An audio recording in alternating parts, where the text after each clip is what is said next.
tenemos algo que Dios puso en mi corazón y quiero hablar acerca de algo muy importante. El tema que traigo esta mañana se llama mayordomía del alma. No sé si ustedes recuerdan, hace algunos domingos mi esposa predicó acerca de esto, acerca de la mayordomía, habló de la mayordomía, digamos en términos generales, un tema muy importante, pero hoy quiero que nos enfoquemos en algo que nos va a servir de mucho, hermanos. Dios puso en mi corazón que tenía que hablar de esto. Y cuando hablamos de mayordomía, hermanos, ya lo sabemos, mayordomía significa cuidado, administrar las cosas que Dios nos ha dado. Hay una diferencia entre una mayordomía, porque sí existe la mayordomía en sí significa cuidado, ¿no? Administración. Y muchos hacen mayordomía en otro lugar, en una empresa, en una industria, en su trabajo. Hay una diferencia entre la mayordomía secular y la mayordomía que nosotros practicamos como cristianos, ¿no? Porque la mayordomía secular son los dueños de la empresa, el dueño de las industrias, ellos se creen dueños de sus bienes. Pero en nuestra mayordomía sabemos que el dueño de todo es Dios y que nosotros solamente somos cuidadores. ¿Y qué es lo que cuidamos, no? ¿Qué es lo que cuidamos? Si nos hablamos de cuidado o cuando hablamos de mayordomía en la iglesia, siempre hablamos del cuidado de los bienes, de lo que hay, bienes tangibles, bienes que se mueven, es decir, cuidamos también en nuestra propia vida, ¿no? Nuestra casa, bueno, la casa, el carro, los que tienen auto, los bienes, el terreno. Aquí en la iglesia cuidamos todo lo que es el edificio. La mayordomía es el cuidado de las cosas que Dios nos ha dado para su obra. Pero hay algo muy importante, hermanos, que debemos de cuidar, que es la mayordomía del alma. ¿Sí? Mayordomía del alma. David decía, y este es el texto base que quiero tomar, y no es que mi esposa y yo nos hayamos puesto de acuerdo para hablar de esto, porque mi esposa ahora que hizo la oración, precisamente nombró este salmo, pero Dios es el que hace la obra, es el que nos conecta, ¿verdad? Dice el Salmo 103, en el versículo del 1 al 2, dice: bendice, alma mía, a Jehová, y bendiga todo mi ser su santo nombre. Bendice, alma mía, a Jehová, y no olvides ninguno de sus beneficios. Bueno, ya que hablamos de que nosotros somos seres tripartitos o tripartitas, dicen algunos, ¿no? ¿Qué? Porque estamos compuestos, ¿por qué? Por espíritu, alma y cuerpo. Lo repito, espíritu, alma y cuerpo. Y no es casualidad ni causalidad que el alma esté en medio. ¿Sí? Decimos espíritu, alma y cuerpo, o si queremos decirlo de otra forma, cuerpo, alma y espíritu, pero el alma siempre está en medio, ¿no? Y hay una razón por la cual el alma en nuestro ser está en medio. Cuando Pablo hablaba a los Gálatas y les hablaba sobre el fruto del Espíritu Santo, también les habló sobre las obras de la carne. Y entonces, ¿qué es la carne? Yo les hago una pregunta, hermanos. ¿El alma es la carne? ¿O el cuerpo es la carne? Que decimos que somos espíritu, alma y cuerpo. Entonces, ¿qué es la carne? ¿Dicen que es el cuerpo? Pues déjeme decirle que es una conexión entre el alma y el cuerpo, forman la carne. La carne y el cuerpo muchas veces se confabulan para contristar o para contrarrestar el espíritu. Siempre decimos que el espíritu es el que debe tener el éxito sobre la carne. Pero la carne está fortalecida porque tiene dos cosas. Tiene el cuerpo y tiene el alma. Pero definamos más claramente qué es el alma. Porque hablamos del alma, pero ¿qué es el alma? Vamos a definir ahí, dice, ¿qué es el alma? Principio que da forma y organiza el dinamismo vegetativo, sensitivo e intelectual de la vida, que involucra, mire, ¿qué involucra? Emociones, decisiones, voluntades y memorias. En otras palabras, cuando David habló de que bendice alma mía, todo eso que está al último, que es emoción, decisión, voluntad, memoria, ¿de dónde viene, hermanos? ¿De dónde emana esas cosas? De nuestro corazón. Entonces podemos definir que el alma es el corazón. Porque una emoción, una decisión, una voluntad, ¿de dónde sale? O cuando sentimos algo, cuando nos duele algo, las cosas sensitivas que tenemos, ¿de dónde vienen? Del corazón. Entonces, podemos llegar a la conclusión que el alma es el corazón. Cuando David decía, bendice alma mía, quiere decir corazón bendice. ¿Por qué? Porque era lo que él sentía. Era lo que él sentía en ese momento. ¿Por qué? Porque quería agradar a Dios. Porque podemos agradar a Dios, ahora sí que de muchas formas. Y Dios dice, ¿a dónde va a ir el espíritu? Decimos que éramos seres tripartitas, espíritu, alma y cuerpo. Dice que cuando nosotros muramos, porque somos eternos, yo no sé si lo sabía que somos eternos. Nuestro cuerpo pues se va a ir al polvo, porque ahí dice, de allá veniste, allá te vas a ir. El espíritu regresa a Dios, que es el que lo dio. Ahora la pregunta es, ¿a dónde se va a ir el alma? Es ahí el asunto. Veamos qué dice en 1 Tesalonicenses 5:23, dice, Pablo le escribe a los de Tesalónica y le dice, y el mismo Dios os santifique por completo y todo vuestro ser. Dice, a ver, ¿lo podemos leer? ¿Qué dice? ¿Qué dice, hermanos? Espíritu, alma y cuerpo se ha guardado irreprensible para la venida de nuestro Señor Jesucristo. Fiel es el que os llama, el cual también lo hará. Hay una palabra que dice ahí, irreprensible. ¿Qué quiere decir irreprensible? Sí, creo que sí sabemos, sí tenemos la idea de que es alguien que es irreprensible.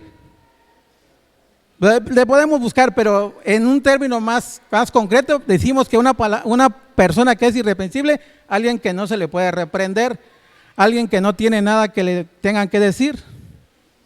Entonces, cuando Pablo le escribe a los Tesalónicas, le dice que cuando Jesús venga, nos tiene que encontrar completos, en cuerpo, o en espíritu, alma y cuerpo.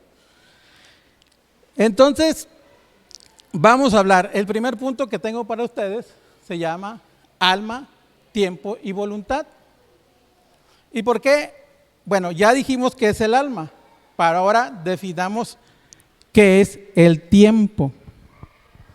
¿Qué es el tiempo? Algo muy importante, hermanos, dice en Efesios 5:16. Dice, aprovechando bien el tiempo, porque los días son malos. Yo les voy a hacer algunas cuestiones que ahorita quiero que analicemos profundamente. Dice, ¿por qué nosotros creemos que el tiempo nos pertenece?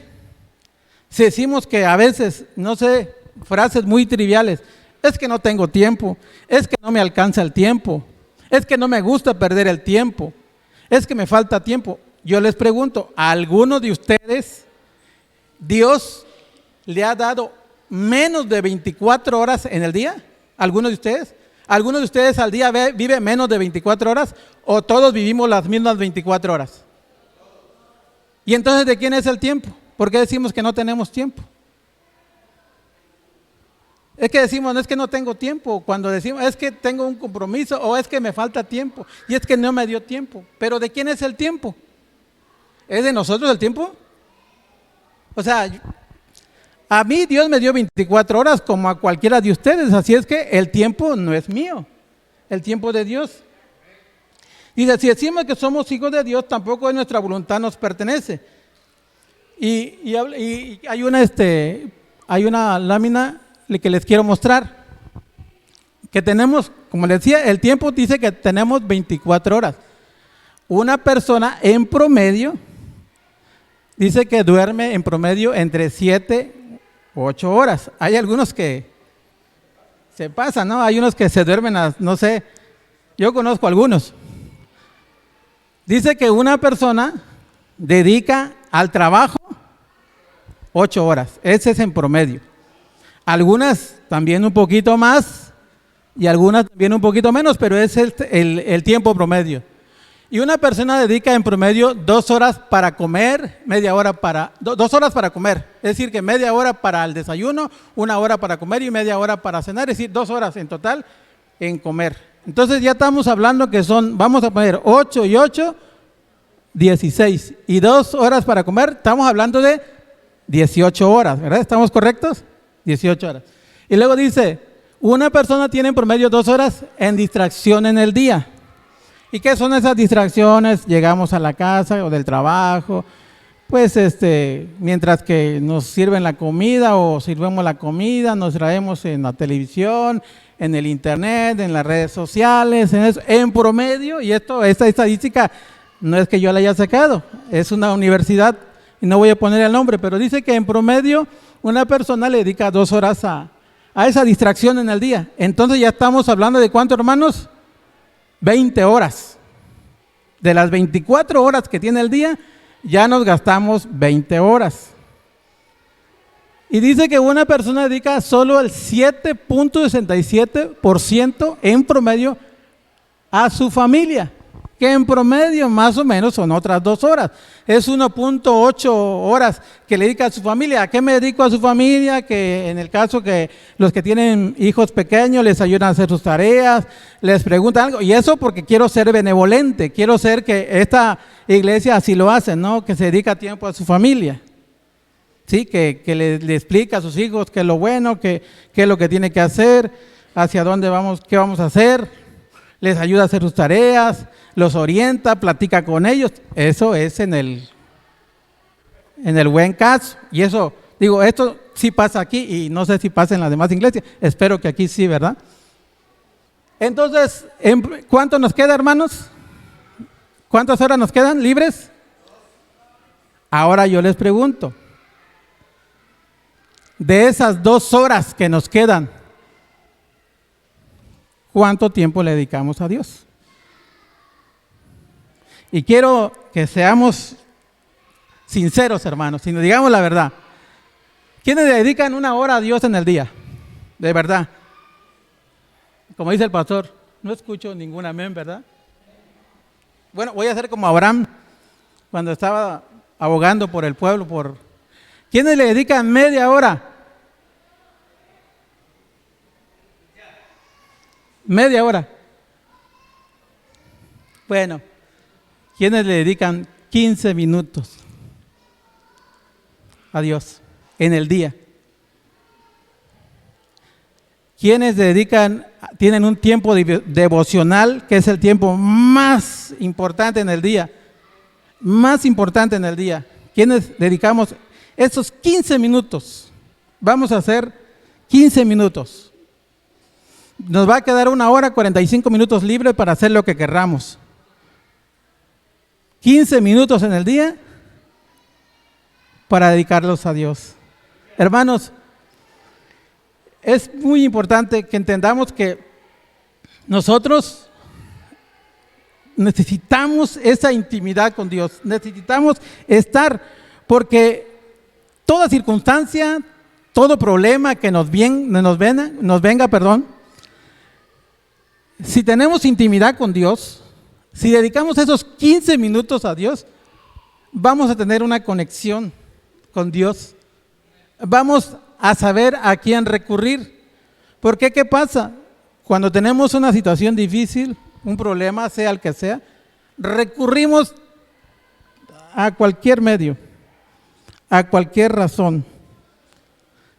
Y por último, nos acordamos de que está Dios y que Él puede resolver nuestra vida. Por eso el siguiente punto, hermanos, antes de pasar al siguiente punto, hablábamos de que es tiempo y voluntad. ¿Pero qué es la voluntad? La voluntad es lo que nos hace tomar una decisión. La voluntad dice que es la capacidad humana para decidir con libertad lo que se desea y lo que no. No sé si puedes poner la siguiente. Bueno, ustedes han escuchado hablar de un científico que dicen que es el científico más, vamos a decir, el científico del siglo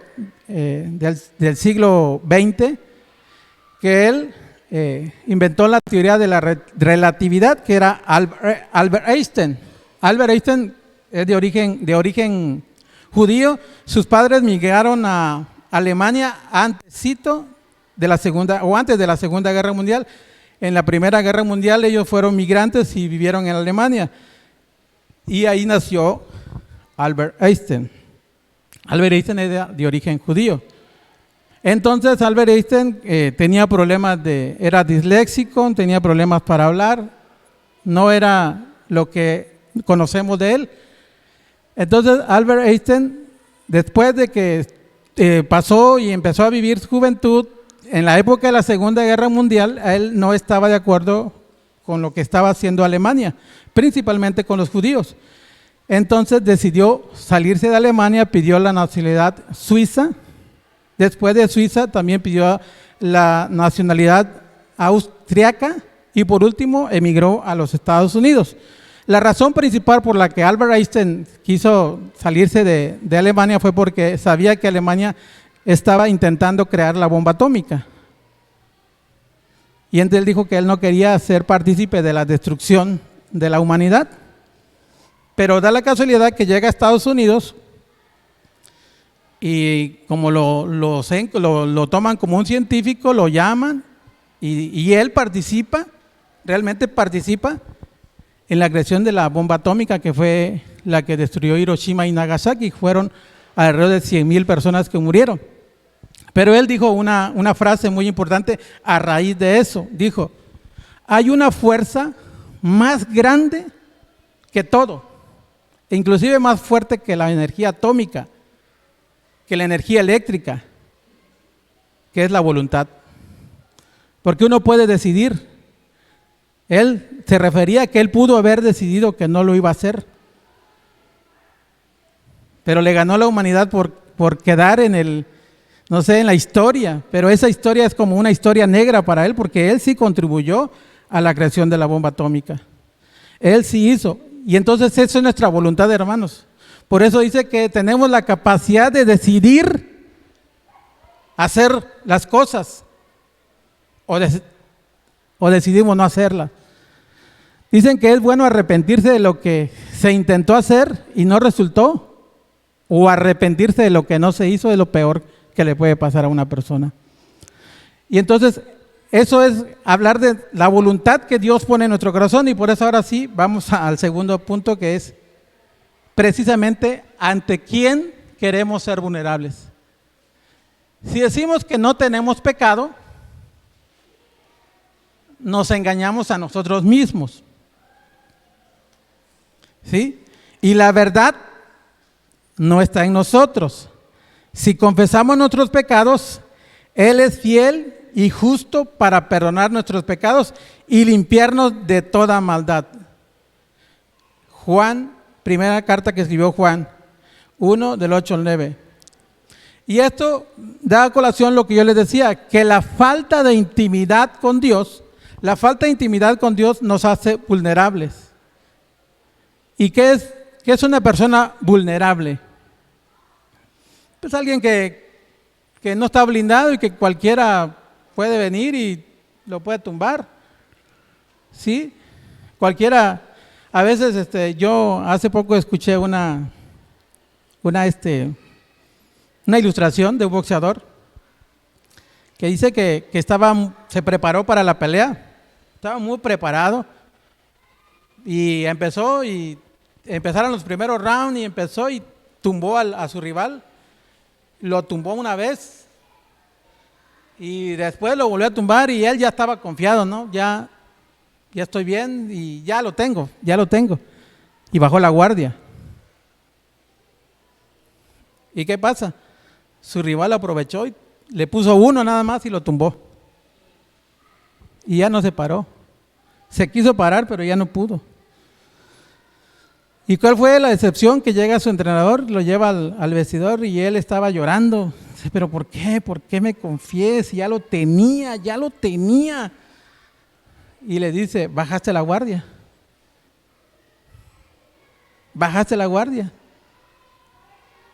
Y esto es lo que pasa con nosotros, hermanos. Bajamos la guardia. Porque creemos que estamos bien, que no nos pasa nada. Venimos acá, cantamos, alabamos, glorificamos el nombre de Dios, llegamos a nuestra casa.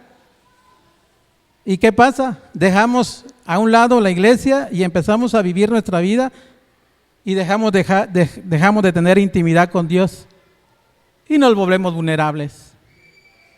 Y cualquiera viene y nos va a meter un gancho y un upper y no nos vamos a parar. Nos va a costar. ¿Y qué hay que hacer en este caso? Le dice el entrenador le tienes que volver a preparar, tienes que volver a entrenar, a echarle ganas otra vez, a disciplinarte. Y no bajes la guardia, no te confíes, porque así nos pasa a nosotros, hermanos. Nos confiamos de que ya tenemos todo listo, ya estamos en la presencia de Dios, pero estamos pensando de que no nos va a pasar nada. ¿Qué le pasó? Otro ejemplo muy claro que todos saben. ¿Qué le pasó al pueblo de Israel cuando antes del exilio de Babilonia? Les decía a Jeremías, arrepiéntanse, vuelvan a Dios. Pero si Él está con nosotros, ¿qué nos van a hacer, hombre? No nos van a hacer nada si Él está aquí con nosotros. ¿Quién va a venir contra nosotros si ya pasamos un montón de situaciones? ¿Y ahora qué? Pues agarra a Dios y le vamos a ver y les manda a Babilonia para que se los lleve. No nos confiemos, hermanos. No bajemos la guardia. Porque si bajamos la guardia, nos va a pasar lo del boxeador. ¿Sí? Que somos vulnerables, pero también si tenemos intimidad con Dios, si le dedicamos 15 minutos, hermanos. Y esto porque lo estoy diciendo, porque es el estudio que realizaron. Dice que si le dedicamos 15 minutos a Dios, esos 15 minutos que le vamos a dedicar a Dios, nos va a hacer invulnerable los otros 23 horas con 45 minutos. Porque Dios es fiel a su palabra cuando dice, en lo poco fuiste fiel, en lo mucho te pondré. Entonces, no dejemos de tener intimidad con Dios, porque eso nos daña. A veces sentimos que ya estamos bien, pero no. Dios dice, ahorita que acabamos de escuchar dice que Dios es santo, santo, santo. ¿Por qué? Porque es santo en su cuerpo. Jesús se presentó a la tierra como un humano, no fue en espíritu. Él era santo en cuerpo. Era santo en el alma. Y era santo en su espíritu. ¿Sí? Tengamos, Señor, hermanos, sepamos que Dios es el que nos puede proteger de todos. Nada nos pertenece, sobre todo nuestra alma. ¿Por qué? Porque si tenemos esa mayordomía, ese control, ese cuidado, porque ya dijimos que la mayordomía significa el cuidado. Si tenemos ese cuidado de nuestras emociones, de nuestras decisiones, de nuestras voluntades, Dios va a tener cuidado de nosotros. Por eso el siguiente punto que quiero tratar se llama: tengamos una correcta administración de nuestra alma. Pues ya dijimos, sabemos que administrar significa cuidar. ¿Cómo cuidamos el alma? Los sentimientos son un regalo de Dios para decirnos cómo está nuestro corazón o cómo está nuestra alma. Le dice el apóstol Juan en el saludo que le da a Gallo, un siervo fiel, le dice: amado, yo deseo que tú seas prosperado en algunas cosas nada más. ¿No? ¿En qué? En todas las cosas. ¿Y qué es en todas? O sea, todo lo que aprendamos, todo lo que hagamos. Y que tenga salud. ¿Quién de acá está enfermo? Físicamente. Porque también estamos enfermos del alma. Dice que hay enfermedades que no se curan tan fácil, y esas son las enfermedades del alma. Así como prospera tu alma. Otra vez, nuestra alma es ahora sí que es el corazón, es lo que nos hace sentir. Y por eso quiero que vayamos analizando todas estas cosas. Dice Proverbios: sobre toda cosa guardada, guarda tu corazón.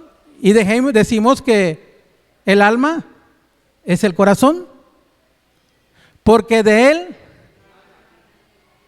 aquí van a todo, hermanos. De aquí, ahorita van a ver. La siguiente, por favor. ¿De dónde emana el miedo o emana el miedo? ¿Quién sabe qué es el miedo? ¿Alguna vez hemos tenido miedo? Y sean sinceros, aquí no hay, posiblemente, y se lo digo con mucho respeto, hermanos, posiblemente hayan valentones, que no es lo mismo ser valentón a ser valiente, porque un valentón es el que responde a cualquier insulto o a cualquier cosa. ¿Qué pasó? O sea, vamos en el carro y nos pitan y también nosotros pitamos. Ese es ser un valentón, ese no es ser valiente. Un valiente es el que permanece firme, sereno. Dice Jesús: aprended de mí que soy manso y humilde de corazón. Eso es ser valiente, el que se queda callado, el que soporta, el que no importa. Eso es ser valiente. No confundamos ser valiente a ser valentón, porque el valentón se cree la de acá, yo puedo, y ¿qué pasó? Y yo con cualquiera. Eso no es ser valiente, hermanos. Eso es ser valentón. Pero dice que el temor es una emoción natural que se caracteriza por experimentar una sensación desagradable e intensa ante la percepción de un peligro real o imaginario. El miedo nos hace ser inseguros y muchas veces nos paraliza. Ya no sabemos qué hacer. Tenemos miedo de salir. Y viene a colación ahorita, hoy en la mañana y ayer también escuchábamos noticias de lo que está pasando allá en la Tierra Santa del Pastor, que está poniéndose crítico, que hubieron enfrentamientos y todo eso, ¿no? Y toda la gente está en su casa, no quiere salir, tiene miedo, tiene inseguridad. Pero ¿qué dice Juan 14:27? Mi paz os doy, no la doy como el mundo la da. No se turbe vuestro corazón, ni tenga miedo. O sea que si dejamos que Dios controle, realmente que Dios o nosotros, que Dios nos dé el poder de controlar nuestra alma, no vamos a tener miedo. Porque el miedo es un sentimiento natural, tampoco es algo sobrenatural. Nadie aquí tiene un sentimiento sobrenatural, ¿verdad? Que se ponga con aquella mujer que salió y que decía que hablaba con los alienígenas, no sé qué, que empezaba a hablar y decía no sé qué tanto. Eso es una falacia. Pero nosotros no tenemos sentimientos sobrenaturales, Solamente el Espíritu que está en nosotros nos hace tener ese sentimiento. Otra cosa que nos pasa, angustia. ¿Qué es la angustia, hermanos? Cuando estamos angustiados, imagínense que se mezcle el miedo y la angustia, porque el miedo produce otros sentimientos. O sea, el miedo no solamente nos produce inseguridad, nos paraliza y todo, pero también nos produce otro sentimiento. Y o sea, esa situación ya se pone más caótica, porque primero el miedo y ahora la angustia. ¿Qué es la angustia?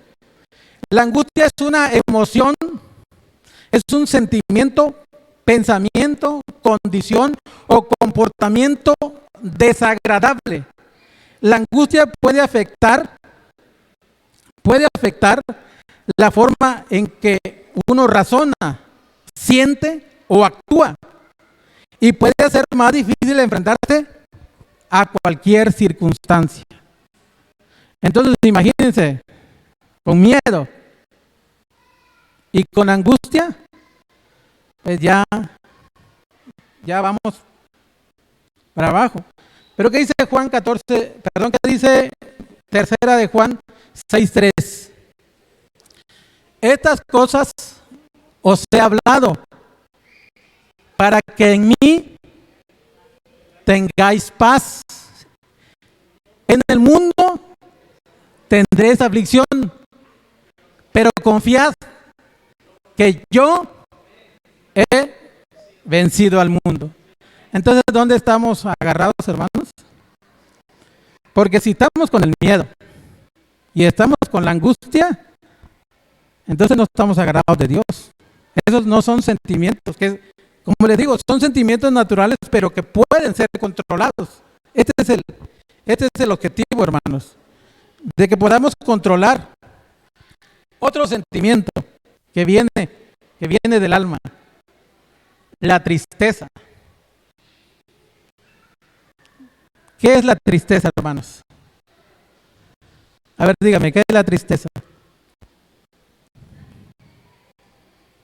Cuando decimos estamos tristes, dice, tristeza es un sentimiento de dolor anímico, producido por un suceso desfavorable que suele manifestarse con un estado de ánimo pesimista, la insatisfacción y la tendencia al llanto.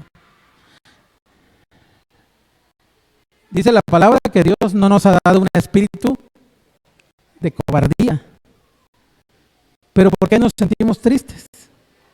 Siempre pasa, normalmente la tristeza se da cuando perdemos a un ser querido, cuando nos acontece algo que a veces nos ponemos tristes porque me robaron mi carro y ahora qué voy a hacer, ya no tengo con qué moverme, o me van a quitar mi casa porque no estoy pagando las cuotas, me pongo triste, ya no sé qué hacer. ¿Qué dice Proverbios 17:22?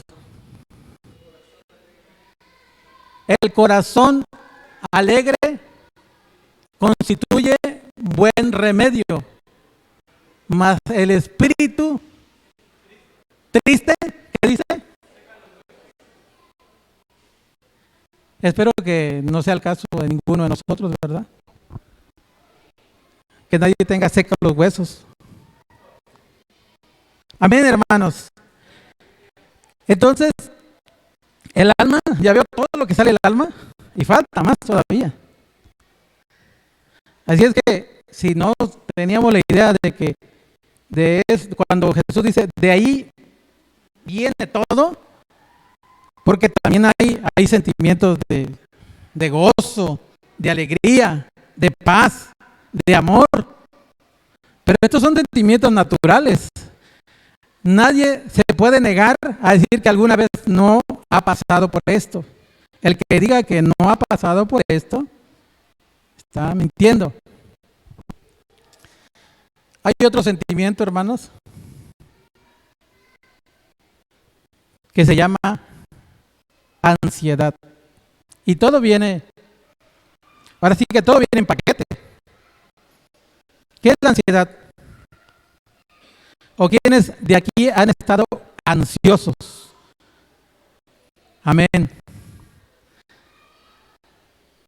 Ansiosos. Es que yo tengo ansiedad. No me siento bien. No puedo estar sentado en un lugar porque, no sé, necesito pararme, necesito caminar, necesito ir a algún lugar. Me siento, no puedo estar acá. Camino, no puedo estar acá. Ya quisiera que anocheciera para que yo me acueste y en la noche ya quisiera que amaneciera porque ya no puedo con esta angustia, con esta ansiedad. La ansiedad es un sentimiento de miedo, temor e inquietud. Puede hacer que sude, que esté inquieto, tenso y tener palpitaciones y empieza el corazón. Es que algo me va a pasar, es que algo va a venir, algo malo va a venir a mí. No puedo. ¿Y eso qué hace en nosotros? Pues igual, ya, imagínense ya con miedo, ya con angustia, ya con tristeza y ansioso. Ya es algo, ya está, es un remolino que está ya dentro de nosotros y ya ni vamos a saber qué hacer. Y ahí viene ahora sí que viene el resultado. ¿Y qué es el resultado? Primero, el resentimiento. Pero no leí lo de ansiedad en 1 de Pedro 5:7 dice, puede regresar, dice, echando vuestra ansiedad sobre Él. ¿Por qué? Porque Él tiene cuidado de nosotros. Es que de todo esto, hermanos, de todo lo que estamos hablando, lo que estamos diciendo, dijimos que la mayordomía del alma es tener el control, el cuidado de esto. Pero empiezan a emanar todo sentimiento, todas estas cosas, y yo les pregunto, hermanos, ¿realmente tenemos el control de esto? Y entonces viene el resultado. Y el primer resultado es el resentimiento. ¿Qué es el resentimiento? ¿Qué es el resentimiento, hermanos? A veces estamos resentidos con la vida, ¿verdad? El resentimiento emana la envidia, el egoísmo, la avaricia. ¿Por qué? Porque aquel tiene, porque a mí Dios no me dio a mí, porque yo no nací rico, porque yo no tengo una casa con alberca, porque y estoy resentido con Dios. O sea, el resentimiento es un sentimiento que persiste en el disgusto, el enfado hacia alguien por considerarlo causante de cierta ofensa o daño, inclusive aunque no nos hayan hecho daño, y que se manifiesta en palabras o actos hostiles, y empieza a nosotros a crear ese sentimiento de ¿pero por qué? ¿Por qué yo estoy así? ¿Por qué no tengo esto? ¿Por qué no tengo el otro? ¿Por qué no soy feliz? ¿Por qué veo que otra persona es feliz y yo no? ¿Por qué? Ese es el resentimiento, hermanos. Nos resentimos de todo, inclusive de nosotros mismos. Y voy a ser sincero con ustedes, hermanos. Dice que la palabra, para que pueda ser confrontada, te tiene que confrontar a ti mismo, a mí mismo. Yo muchas veces me he sentido que no sirvo para nada, que yo no puedo, que yo no sé, porque otros sí pueden y yo no. Este es un sentimiento de resentimiento. Y yo le pido a Dios, le digo a Dios, porque hoy me tienes aquí en este lugar hablando de tu palabra, porque la honra y la gloria es para Dios. Amén, hermanos, porque la honra y la gloria es para Dios. Bendito seas. Hermano que me escuchas también en las redes sociales, pon en ti, en Dios, todos estos sentimientos. Yo escuchaba una historia de un señor que está enfermo de cáncer y está en fase terminal. Y todos los días que está su familia con él y lo llegan a ver amigos y le preguntan, ¿cómo estás? Pues ahí la llevo, pasé la noche, ahí la llevo. Y una vez él, en su casi en su agonía, pudo sentir que tenía que pedir perdón a Dios de todo lo que ha hecho, de pedirle perdón a su familia, a sus amigos. Y esa noche tuvo un encuentro personal con el Espíritu Santo y Dios lo redarguyó. Y al otro día que llega a su familia y le vuelve a preguntar, ¿cómo estás? ¿Cómo pasaste la noche? Tuve una noche excelente. Y esa noche es cuando más dolor tuvo. Esa noche es cuando no pudo dormir por el dolor, por la angustia, por la ansiedad. Pero Dios tocó su corazón, dijo, yo tuve una noche excelente. Fue la mejor noche que he pasado de las últimas noches. Y eso es lo que debemos de hacer. No importa la circunstancia, hermano, no importa el problema que tengamos, porque puede ser para algunos fuerte o por algunos no tan fuerte, pero Dios tiene el control. ¿Y quién le da el control? Pues nosotros le tenemos que dar el control a Dios. Dice en Efesios 4, 31 y 32. Efesios 4, 31 y 32. Dice, esto es para todos, hermanos. Pablo escribiéndole a la iglesia de Efeso, este es el consejo. Quítense de vosotros toda amargura, enojo, ira, gritería y maldicencia y toda malicia. Antes, sed benignos unos con otros, misericordiosos, perdonándonos unos a otros, como Dios también os perdonó a vosotros en Cristo. Hermanos, esto es muy importante que lo entendamos. Si tenemos alguna situación difícil con un hermano, con un familiar, nosotros no tenemos opción de decir, voy a ver si lo quiero perdonar, voy a ver, no tenemos opción. Es un mandato de Dios. Tenemos que perdonar porque eso nos va a hacer crecer, porque a eso vamos a llegar. Y el último problema, la otra consecuencia que hay de todos estos sentimientos es raíz de amargura. Miren qué dice ahí en Hebreos 12:15. Cuídense unos a otros para que ninguno de ustedes deje de recibir la gracia de Dios.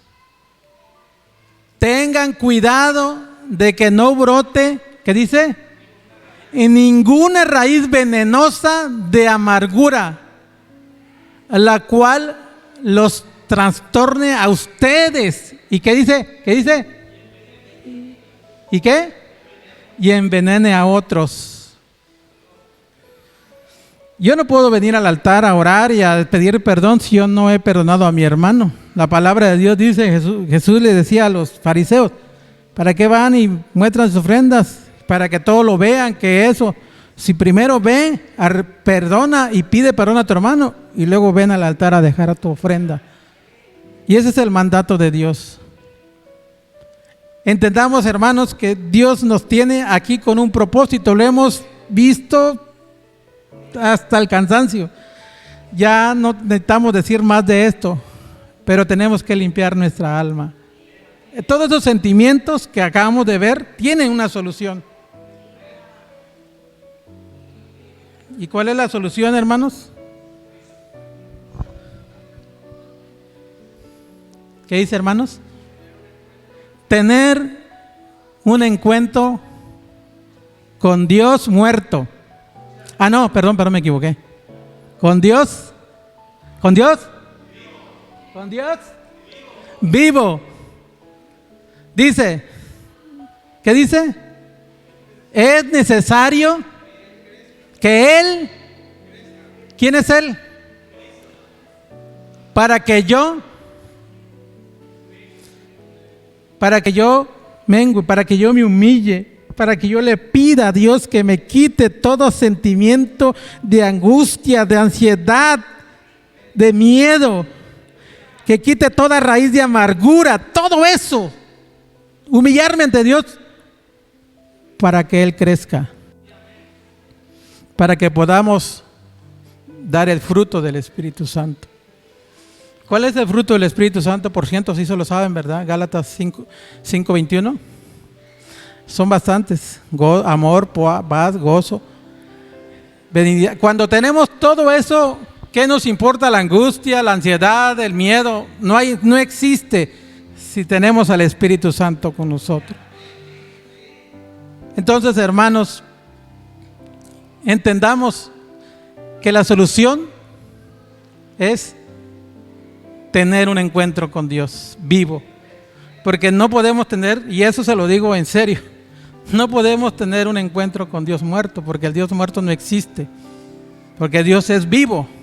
Dice la palabra también que la palabra es viva y eficaz, que es penetrante, más cortante que una espada de doble filo. Yo no sé si alguna vez la han tenido en sus manos. Yo ya tuve la oportunidad de tener una espada de doble filo. Y pongan una espada así y déjenle caer una corbata así, y se va a cortar la corbata, nomás con dejarla caer. Así es la palabra de Dios. Sí queremos nosotros, si nosotros administramos, si nosotros cuidamos nuestra alma, no importa, hermanos, no importa las circunstancias que ya hemos pasado. Dejemos que efectivamente que Dios tome el control de nuestras vidas para crecer en gracia delante de Él y podamos estar a la altura ¿de qué? Del varón perfecto, sin dejar de tener intimidad con Dios, para que seamos vulnerables única y exclusivamente ante Él, hermanos. Pongamos de pie, hermanos, vamos a orar.